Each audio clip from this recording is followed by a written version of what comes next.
we also have to take up these challenges.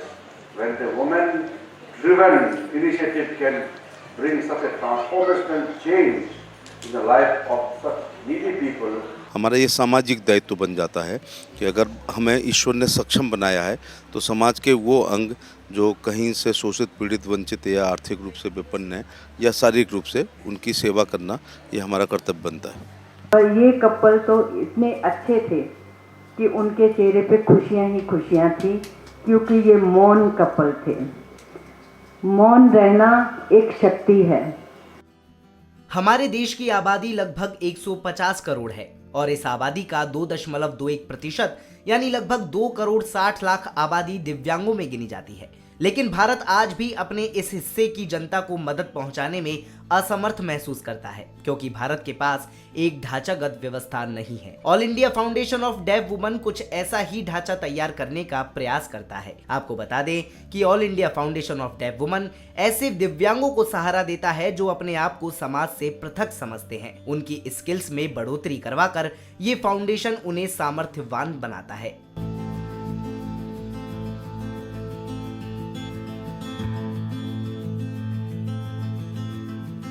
All India Foundation of Deaf Woman की देश भर में कई शाखाएं हैं और एक ऐसी ही शाखा Delhi Foundation of Deaf Woman के नाम से भी है। इस फाउंडेशन के द्वारा 1991 से लेकर आज तक प्रणय मिलन सम्मेलन के माध्यम से 2000 से अधिक दिव्यांग जोड़ों को एक दूसरे से मिलवाया, उनकी शादी करवाई, जिससे वे अपना जीवन खुशी से जी सके। इसी हेतु शनिवार 29 अप्रैल 2023 को Delhi Foundation of Deaf Woman की ओर से 35वां प्रणय मिलन सम्मेलन आयोजित किया गया, जिसके माध्यम से ऐसे जोड़े जो सुन नहीं सकते उन्हें एक दूसरे से मिलवाया और उनकी शादी करवाई।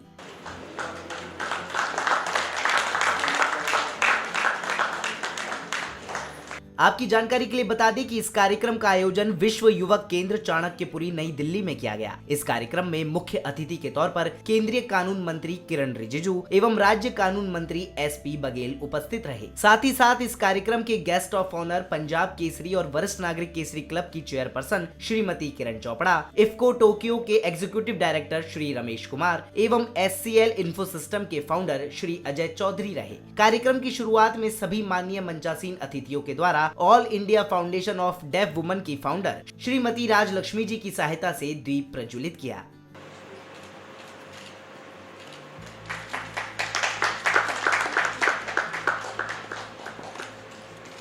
दीप प्रज्वलन के पश्चात केंद्रीय न्याय एवं कानून मंत्री श्री किरण रिजिजू के द्वारा कार्यक्रम में उपस्थित सभी लोगों को अपने भाषण से संबोधित किया गया। इस भाषण में उन्होंने कहा कि चाहे हमारे देश में कई लोग दिव्यांग हैं, लेकिन सरकार उन सभी के लिए कदम उठाने को तैयार है और इस फाउंडेशन की सहायता से एक कदम रख भी दिया गया है।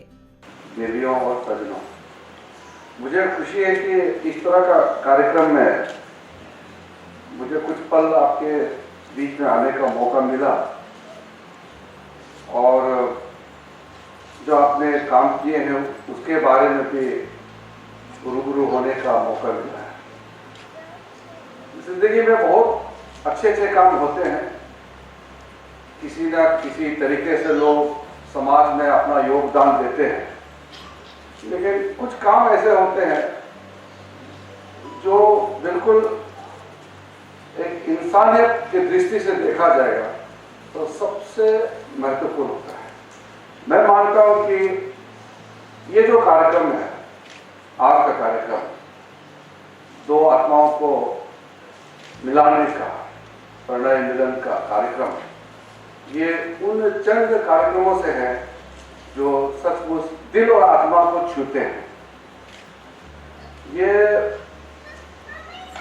और भी लोग इस तरह के कार्यक्रम में जुड़ते हैं, लेकिन जो डेडिकेशन और जिस लगन के साथ आप लोग ने जो आज थोड़ा सा इसका इतिहास भी संक्षेप में बताया, जो लोग इस कार्यक्रम में जुटे हुए, और खास करके शुरुआत में आप लोग बहुत कम लोग थे, जिसके वजह से आज तो ऑल इंडिया फाउंडेशन भी बना है और दिल्ली का, देश की राजधानी में भी ये स्पेशल आप लोगों का फाउंडेशन जो बना है।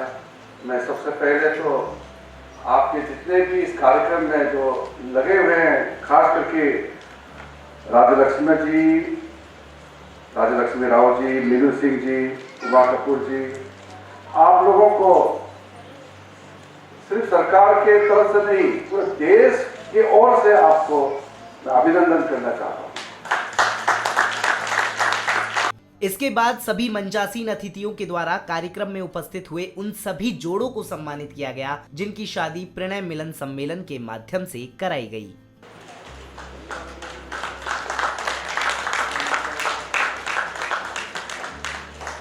इन सब के बाद पंजाब केसरी और वरिष्ठ नागरिक केसरी क्लब की चेयरपर्सन श्रीमती किरण चोपड़ा के द्वारा अपने उद्बोधन से सभी को प्रोत्साहित किया गया। उन्होंने अपने भाषण में कहा कि इस फाउंडेशन के द्वारा उठाया गया ये कदम सराहनीय है और हमारे देश को ऐसे प्रयासों की बहुत आवश्यकता है। मैं बहुत सी संस्थाओं से जुड़ी हूँ, पर आज इस संस्था में आने का मुझे पहली बार अवसर मिला है, क्योंकि हम देखते हैं कि जो दिव्यांग लोग होते हैं उनके लिए, या स्पेशल लोग होते हैं, या ये जो मौन वाले लोग होते हैं, जो डेफ लोग होते हैं, इनमें एक स्पेशल शक्ति होती है, पर इनको पहचानने में हमारे भारत में थोड़ी देर लगी।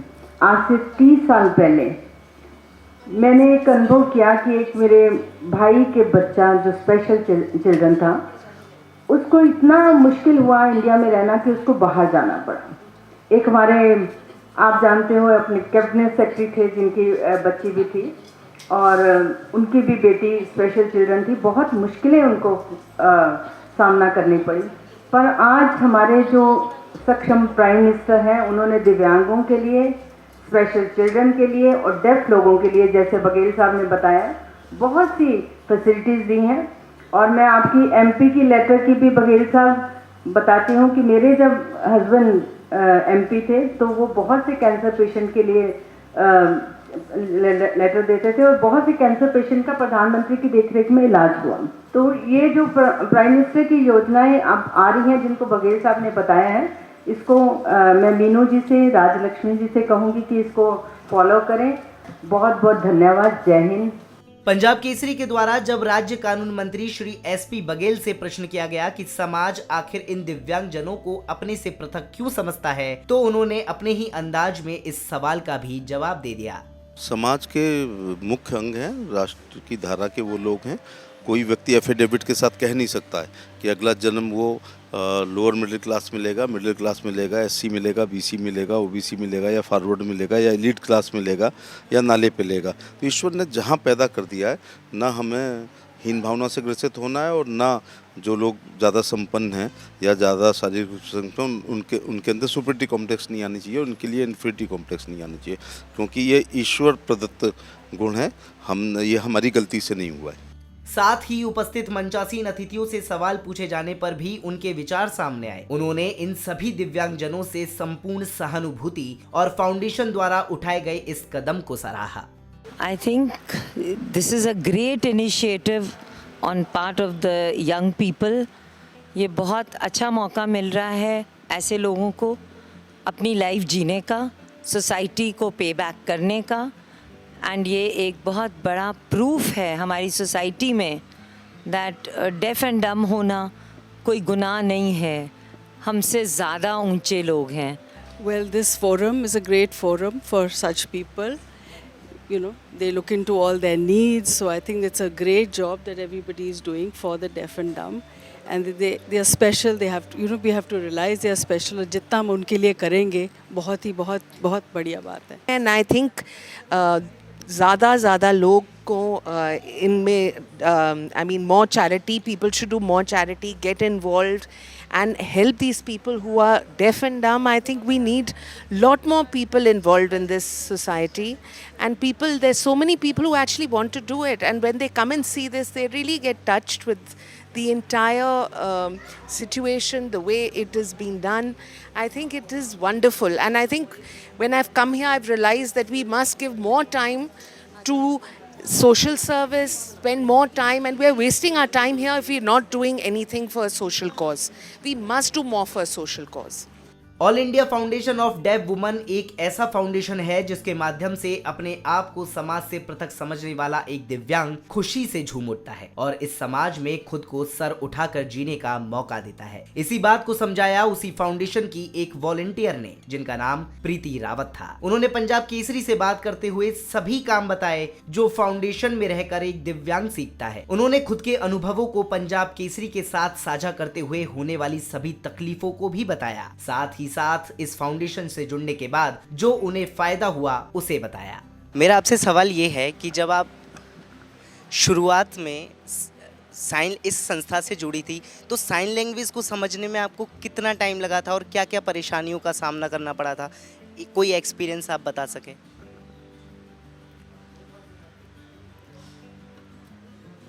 इनको बचपन से ही जिन स्कूल में उन्होंने डेफ स्कूल में ही पढ़ा है तो इनको साइन लैंग्वेज तो बचपन से ही आता है।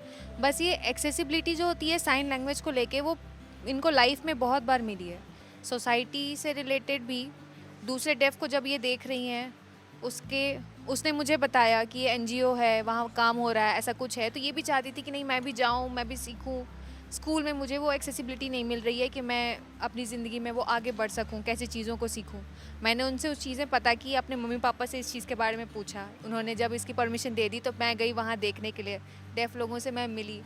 यहाँ पे बहुत बोरिंग हो जाता था स्कूल्स में जब हियरिंग टीचर्स पढ़ाते थे, समझ नहीं आता था। और यहाँ आने के बाद मुझे इतना अच्छा लगा, मैं इतना कुछ सीखा। मैं स्कूल में मैंने जो ज़िंदगी में जो शब्द नहीं सीखे वो मैं यहाँ आके सीखी। मैंने English, computer, beauty course, English, computer, beauty course और सिलाई, ये सारी चीज़ें सीखी। सबसे मेन वो इंग्लिश जो था वो जब मेरा कंप्लीट हो गया उसके बाद मैंने कंप्यूटर का 6 मंथ का कोर्स किया, उसके बाद फिर सिलाई का किया। तो बहुत एक्साइटेड था वो। ये सब चीज़ें, ये सब कुछ सीखने के बाद मेरी ज़िंदगी का एक्सपीरियंस बहुत आसान हो गया मेरे लिए। अब ये सब, अब जब मैं कहीं निकलती हूँ तो ये सब चीज़ मुझे आसान लगती है समझने में, क्योंकि मैं ऑलरेडी, मुझे इस एसोसिएशन में मुझे बहुत कुछ सिखा दिया है जिसकी वजह से मैं कहीं भी आसानी से मिलजुल के समझ सकती हूँ चीज़ों को। अच्छा, आपने पहले बताया कि आप पहले बोर हो जाती थी अकेले रहकर, तो आपको कभी ऐसा नहीं लगा कि जो समाज है वो अलग व्यवहार कर रहा है और इस फाउंडेशन में आपको कुछ नया मिला है सीखने?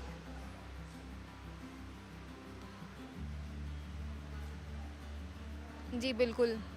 स्कूल में मैं मेरी जैसे बच्चों के साथ जब वहाँ रहती थी, वहाँ टीचर मुझे पढ़ाई नहीं पढ़ता था, वो बोले जा रहा है, मुझे समझ ही नहीं आ रहा वो कह क्या रहा है। मैं बहुत बोर होती थी।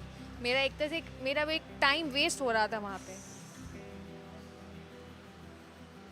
12 साल स्कूल में पढ़ने के बाद, उसके पहले ये चीज़ मैंने सोचा, 4 महीने पहले मुझे पता चला इस ऑर्गेनाइजेशन के बारे में, तब मैं यहाँ आई। मेरा और उनकी दोनों की सोच जब मिलने लगी तब मैं इतना ज़्यादा उनसे कनेक्ट कर पा रही थी, इतना उनसे मिल पा रही थी कि वो अवेयरनेस या फिर जो भी एक्सेसिबिलिटी मुझे नहीं मिल पा रही थी वो चीज़ सब कुछ मुझे यहाँ मिली। क्योंकि मेरे डेफ टीचर है, वो एक एक चीज़ मुझे एक्शन में समझा रहे हैं। मैं इतना ज़्यादा उनसे रिलेट कर पा रही थी कि मुझे बहुत ही अच्छा लग रहा था। किसी भी जैसे हमारे में डेफवुड जो है एक वर्ड यूज़ होता है, वो बहुत ज़्यादा कंपैटिबल था वहाँ पे हमारे लिए। एक एक चीज़, हमारी बातें करना, हंसी मजाक करना, सब कुछ हम रिलेट कर पा रहे थे वहाँ पे। और अब इस फाउंडेशन में जुड़ के बहुत मज़ा आ रहा है? बहुत।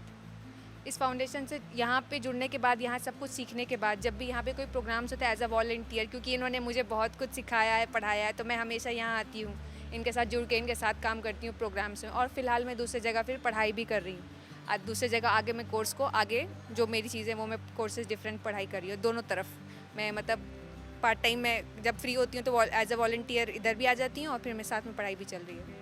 थैंक यू बात करने की। केंद्रीय कानून मंत्री किरण रिजिजू की ये बात सच साबित होती है कि भारत में आज कई दिव्यांग हैं और सरकार उन्हें सामर्थ्यवान बनाने के लिए प्रयासरत है। हालांकि अभी ये प्रयास जारी है, लेकिन अब इन दिव्यांगों को भी समाज में खुलकर और खुशी से जीने का मौका मिल जाएगा। इसके लिए जरूरत है ऐसे प्रयासों की। बने रहिए पंजाब केसरी के साथ।